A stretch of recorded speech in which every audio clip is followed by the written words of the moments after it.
நேர்ந்ததென்ன ததீசி? விழிகளில் ஏன் இந்த அருவி?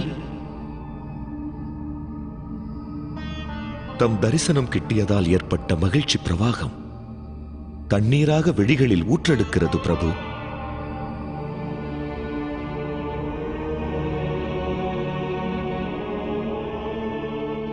அது மட்டுமன்றி தற்போது கிட்டிய இந்த தரிசனமானது மீண்டும் கிடைக்கும் காலம் எதுவென்று வேதனையும் எழுகிறது. என் மீது கொண்ட அன்பானது தம்மை வருத்தும் பிணைப்பானதா? இந்த ஒரு பிணைப்பிற்காகத்தானே சிருஷ்டியின் அனைத்து துணைகளிலிருந்தும் இணைப்பை நான் துண்டித்துக் கொண்டேன் பிரபு. இனி இந்த பிணைப்பினையும் துறப்பதா?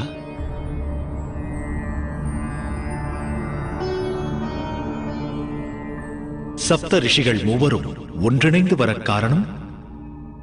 மகாதேவா, பிரஜாபதி தக்ஷன் மகாசபை ஆலோசனைக்கு தமக்கு அழைப்பு விடுத்திருக்கிறார்.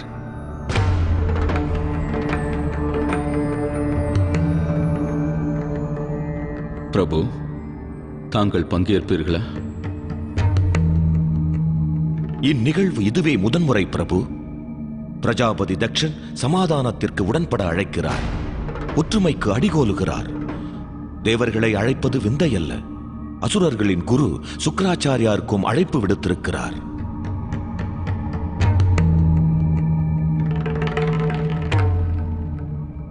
மகாசபை ஆலோசனை. திட்டங்கள் முன்மொழியப்படும்,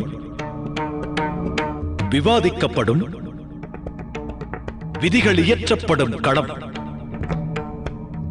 அவ்விதிகளே சிருஷ்டியை இயக்கும் சூட்சமங்கள். அதுவே தேவாசுர யுத்தம் நிகழ காரணமாகின்றன.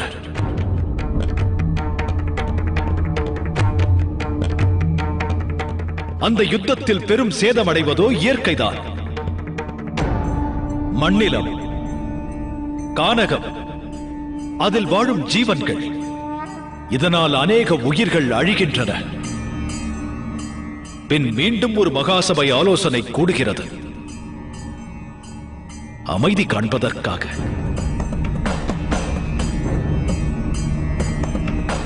பாரபட்சமே நீக்கப்பட்டால் தீர்வு காணும் அவசியமே நேராது. உடன்பாடுகளுக்கு தேவை இருக்காது. அக்கிரம தீர்ப்பு, பின்னர் தீர்வு. இத்தகு நீதிக்கு என் நெறியில் இடமில்லை. பிரபு, தமது பங்கேற்பினால் இந்த நிலை மாறுபடலாம். அமைதிக்கும் ஒற்றுமைக்குமான இம்முயற்சியில் தமது ஈடுபாடும் இருப்பின் வெற்றியடையும் என்பதில் அணுவளவும் ஐயமில்லை. அமைதியும் ஒற்றுமையும் தழைத்தோங்க மகாசபை ஆலோசனையின் அவசியம் தேவையில்லை. இனி அவசியம் நிகழ வேண்டியது யாதெனில், தமது தன்னலம், தமது அகங்காரம், தமது பேராசைகளை ஒரு சிலர் கட்டுப்படுத்த வேண்டியதுதான். அவைகள் அழிதல் அவசியம். அவ்வாறு நிகழ சாத்தியம் இருந்திருப்பின் இந்த சிருஷ்டியே சிவமயமாகி இருக்காதா? பிற காரணங்களை எண்ண வேண்டாம். அடியவன் ஒரு காரணம் உரைக்கிறேன். தாம் மகாசபையாலோசனையில் பங்கேற்பது பல மகத்துவ முடிவுகளுக்கு வழிவகுக்கலாம். தாம் இந்த அழைப்பினை எங்களது பிரார்த்தனைகளாக தயை கூர்ந்து ஏற்க வேண்டுகிறேன்.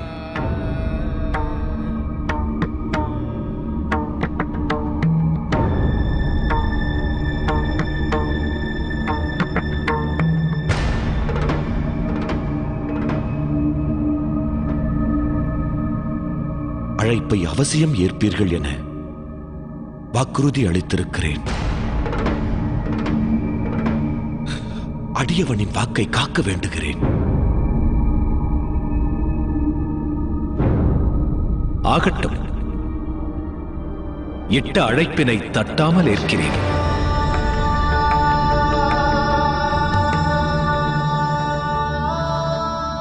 பெரும் பேறு பெற்றோம் பிரபு, பாக்கியம் செய்திருக்கிறோம்.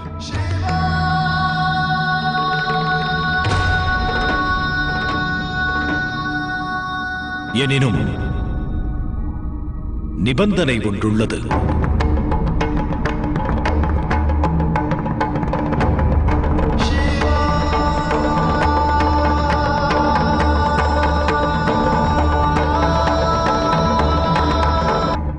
சபை ஆலோசனையில் எனது பங்கேற்பின் விளைவு யாதாயினும் தாம் அதற்காக வருந்தக்கூடாது.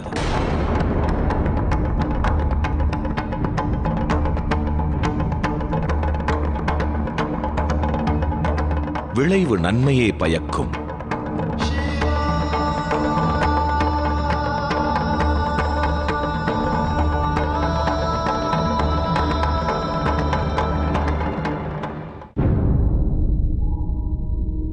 தாத்தை தேய்த்தக்க தாத்தை தேய்த்தக்க தாத்தை தேய்த்தக்க தா. இதுவே சரியான அபிநயம். செல்லுங்கள். ஆஹா, இன்னும் மாற்றம் இல்லையா?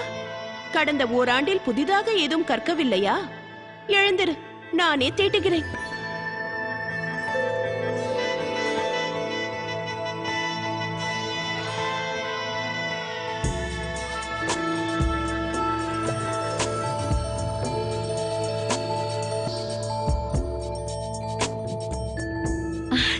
மாதங்கி, தம் கைவண்ணம் அற்புதமானது. மாதங்கியின் கைவண்ணம் அனைத்தும் அற்புதங்கள் தானே? ஆகட்டும், இனி ஒவ்வொருவராக உங்கள் கரங்களில் பெயர் தீட்டிக் கொள்ளுங்கள். பெயரா? எவருடன் உங்கள் வாழ்வு நிரந்தரமாக பிணைந்துள்ளதோ அவரது பெயர்.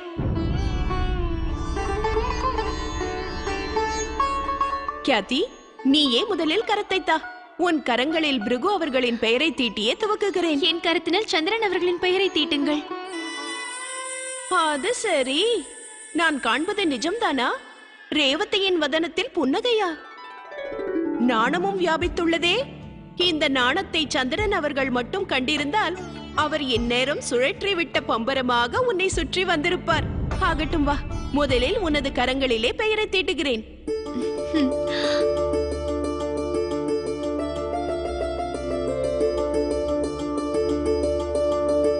மாதங்கி,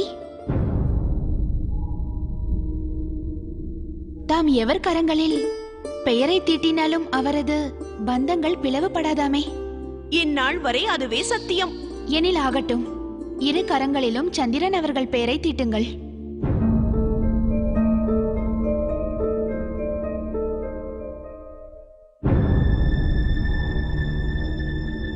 உங்கள் இருவரின் கரங்களிலும் ஒரே பெயரை நான் தீட்ட இயலாதே.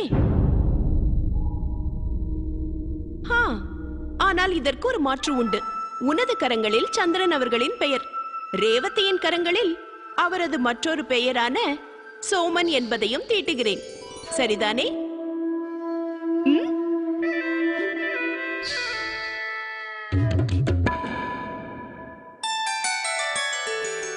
சதே, வா.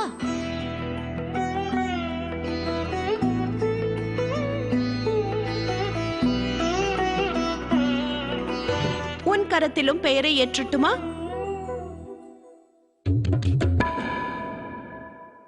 மங்கா பொன் 1000 அணிந்திருந்தாலும் மருதாணியின் மகத்துவத்திற்கு இணையாகுமா? இதன் சுகந்தமே சுகமளிக்கிறதே. இது பதிக்கும் வண்ணத்தின் தொடர்போ காதலுடன் ஆனது. காதலில் துடிப்பவர்கள் கரங்களில் இது படிந்தால் இதன் வண்ணமும் ஒளிருமாம். என்ன மாதங்கி, சத்தியோட அப்படி என்ன தனித்து ஒரு உரையாடல்?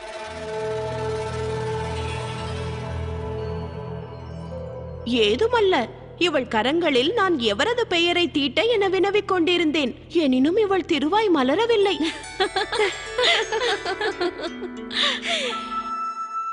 கூறினாலும் கூற மறுத்தாலும் அதை அறியும் வழி அறிவேன் நான்.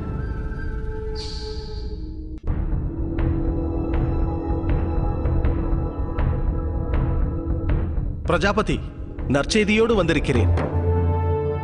மகாசபை ஆலோசனைக்கான தமது அழைப்பினை மகாதேவர் ஏற்றதாக தெரிவித்தார். அவர் அவசியம் பங்கேற்பார். இந்த செய்திக்காகவே நான் காத்திருந்தேன். இனி மகாசபை ஆலோசனையின் உத்தேசம் இனிதே பூர்த்தியடையும். இன்றே நாம் 3ஆம் ஜாமத்தில் புறப்படலாம். தமது புறப்பாட்டிற்கான அனைத்து ஏற்பாடுகளையும் செய்து விடுகிறேன். எனினும் ஒன்றை தெளிவுபடுத்துங்கள் சுவாமி. வசந்த விழாவில் பங்கேற்க எவரெவருக்கு அழைப்பு அனுப்பலாம்? வசந்த விழா பொறுப்பினை சந்திரன் வசம் ஒப்படைத்திருக்கிறேன். இந்த நிர்ணயங்களையும் அவர் வசமே ஒப்புவிக்கிறேன். அவ்வாறே ஆகட்டும். விழாவிற்கான ஏற்பாடுகள் என் நிலையில் இருக்கின்றன. சந்திரன் அவர்கள் முன்னின்று அனைத்து ஏற்பாடுகளையும் செய்து கொண்டிருக்கிறார். அது மட்டுமல்லாது மாதங்கியின் வருகை ஏற்பாடுகளில் உற்சாகத்தை ஏற்படுத்தியுள்ளது. பொங்கிப் பெருகும் மகிழ்ச்சியினை விளக்க இயலாது. மாதங்கியின் மீது கவனம் இருக்கட்டும். சில சமயங்களில் மரியாதை மீறுவதாக செய்தி ஒன்று கேள்விப்பட்டேன். தாம் கவலை கொள்ள வேண்டாம் சுவாமி. அவ்விதம் எதுவும் நேராது. நான் தமது புறப்பாட்டிற்கு ஆவண செய்கிறேன்.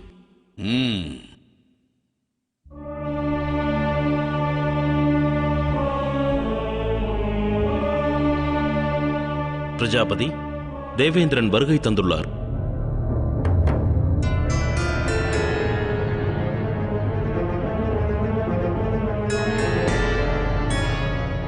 வரவேண்டும் தேவேந்திரா.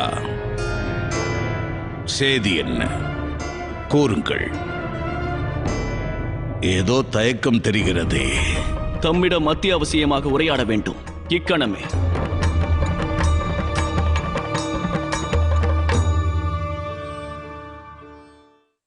அனைவரும் இங்குதான் உள்ளீர்களா? செய்தி தெரியுமா? இன்று உங்கள் தந்தை 3ஆம் ஜாமத்தில் புறப்படவிருக்கிறார். வசந்த விழாவிற்கான ஏற்பாடுகள் பின்னர் நடக்கட்டும். முதலில் அவர் பயணத்திற்கு ஆவண செய்யுங்கள். ஆகட்டும் ஆகட்டும், நேரம் மிக குறைவு. சற்று பொறுங்கள். தம் புதல்விகள் சிறு குழந்தைகள் அல்ல. கவனிக்க மறந்தீர்களா?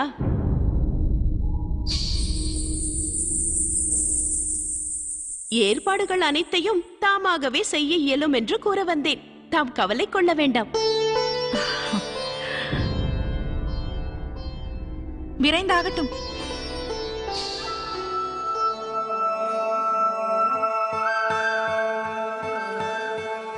காதல் கீதம் மௌனத்திலும் இசைக்கிறது.